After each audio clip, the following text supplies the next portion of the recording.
Salam Sobat Budaya. Kali ini saya sedang berada di depan Candi Bangkal. Candi Bangkal terletak di Desa Candirejo, Dusun Candirejo, Desa Kembangsari, dan Kecamatan Ngoro. Di daerah yang terletak di sebelah utara Gunung Penanggungan ini, pada suatu daerah persawahan yang subur, bertanah lembab, berdirilah Candi Bangkal. Atapnya telah terpotong. Seandainya atap candi ini dulu utuh, maka dia masih akan menjulang kira-kira 4 meter ke atas. Kira-kira serupa dengan atap Candi Angka Tahun di Komplek Panataran, atau serupa dengan atap Candi Bajang Ratu di Trowulan. Candi ini diperkirakan didirikan pada zaman Majapahit. Dan dari ciri-cirinya sudah jelas candi ini adalah candi Hindu. Candi Hindu yang begitu sempurna pada dasarnya, dilengkapi dengan 2 relung di kiri kanan pintu, tempat menempatkan arca Nandiswara dan Mahakala. Sementara relung sebelah kiri kita masih dapat melihat dahulu kala tentunya tempat menaruh arca Agastya, bagian belakang sana tempat menaruh Ganesha, dan sebelah kanan, relung sebelah kanan sebelah sana itu tempat menaruh arca Durga Mahisa Suramardini. Demikian diperkirakan. Namun semua arca tersebut sekarang sudah tiada lagi dan bagian dalamnya pun kosong. Hanya saja kita masih bisa melihat sisa-sisa keindahan masa lampau pada candi ini. Sisa-sisa tersebut hanyalah berupa ini yang bisa kita lihat. Kalanya masih utuh, walaupun candi ini terbuat dari batu bata, kalanya terbuat dari batu andesit, dan lengkap kala tersebut masih berada di atas pintu dan di atas ketiga relung candi lainnya di 3 sisi tersebut. Sebagaimana candi yang terbuat dari bata, maka candi ini pun mengalami kerusakan. Apalagi candi ini berdiri di tanah yang lembab, sehingga kapilarisasi rembesan air dari tanah begitu dahsyat menggerogoti candi ini, sehingga gerogotan tersebut ditambah lagi dengan deflasi, erosi oleh angin yang menyebabkan pada beberapa bagiannya candi ini pun mengalami kerusakan. Namun demikian, Candi Bangkal tetaplah sebuah candi, tetaplah sebuah monumen masa lampau. Zaman menggerogotinya tak membuat candi ini segera menjadi hilang dari ingatan kita. Di sini dulu kala, tentunya ratusan tahun yang lampau, banyak manusia pendukung kebudayaan candi ini acap berdatangan menggunakan tempat-tempat ini yang semula berupa pendopo, dan kemudian melakukan pemujaan pada arca yang ada di dalam candi sana. Orang-orang yang melakukan ziarah acap datang tentu saja ke tempat ini di masa lampau. Candi ini terdiri dari 4 bagian. Pertama kita lihat bagian bawah sekali, terdapat batur yang dihiasi dengan motif khas Majapahit, yaitu palang-palang Yunani. Di antara palang-palang Yunani tadi diselingi dengan pilaster-pilaster yang membuat baturnya demikian indah dan tampak utuh. Selanjutnya di atas batur tadi kita dapat melihat kaki candi yang masih juga berhiaskan dengan palang-palang Yunani, masih banyak tersisa, dan antara batur dengan kaki candi masih terdapat langkan tempat orang dapat berjalan walaupun sangat sedikit. Dan kemudian terdapatlah di atasnya badan candi yang mengalami kerusakan seperti kita katakan tadi. Di dalam badan candi ini tidak terdapat arca apapun lagi.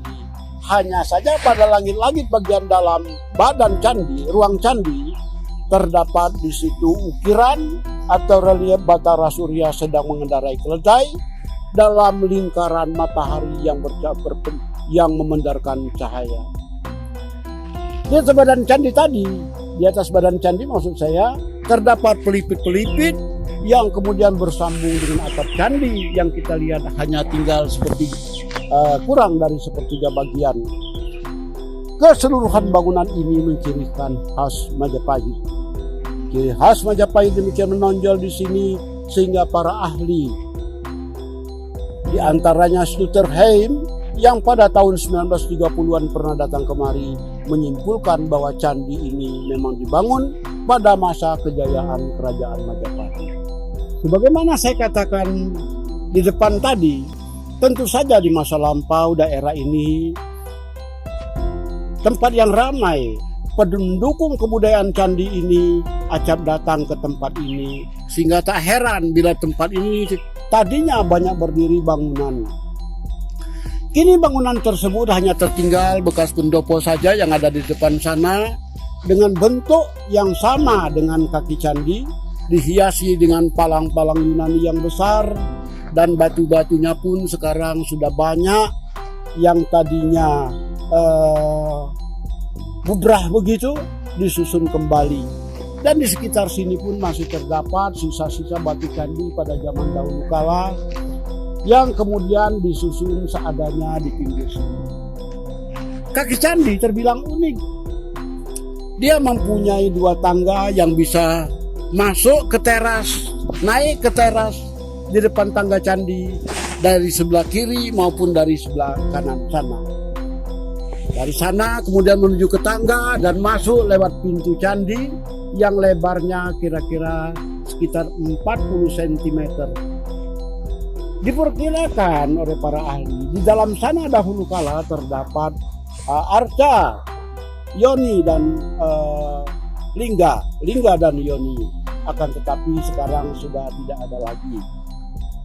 Yang ada tentu saja ruangan kosong dengan satu-satunya hiasan di dalam sana matahari berpendar, sementara di tengah-tengahnya terdapat Dewa Surya mengendarai keledai.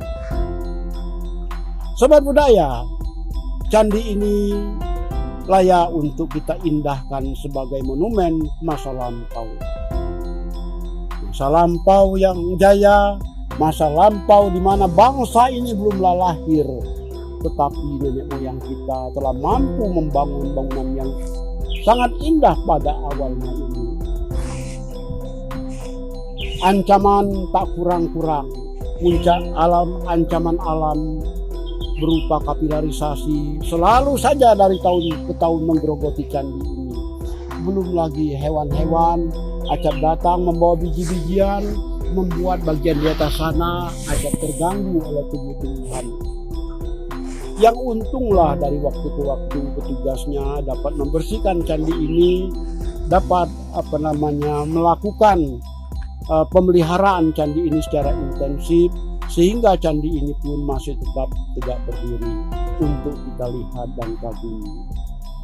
Bisa jadi zaman dahulu kala candi ini memang demikian indah, dengan batur setinggi kira-kira 1,5 meter.